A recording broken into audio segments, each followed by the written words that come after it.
Moses and Croesus.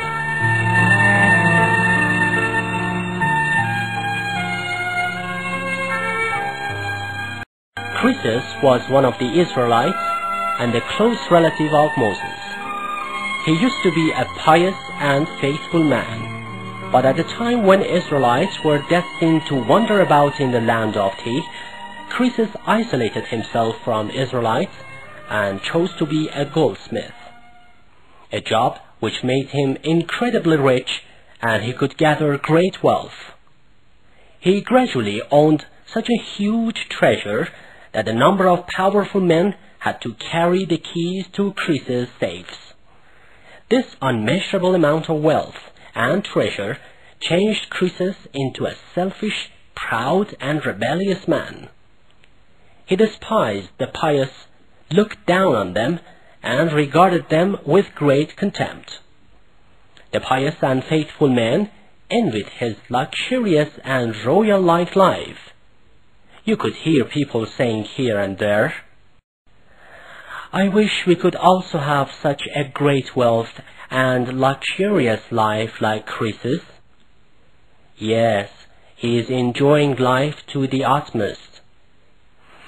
Alas, don't envy the deceitful appearance and wealth of Croesus, for God's rewards to pious and faithful people are much greater than this. Anyhow, Croesus' wealth made him so rebellious that once Moses went to his palace to talk with him and warn him of God's anger, Croesus gave him a mocking grin. But Moses told him quite kindly and tenderly, "Don't be contented and happy with these secular and superficial aspects of life, for God despises such kind of people. You should make the provisions for your hereafter with this great wealth and endless favors God has granted you, and step in God's way. Make the most of the world and these blessings."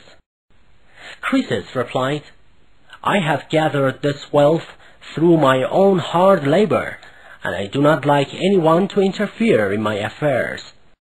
Moses said, "My God, he is insulting me and does not want to leave his revolt."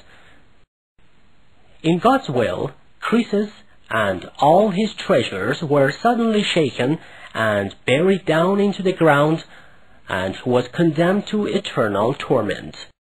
At that time, one could hear these words from those who had envied his life.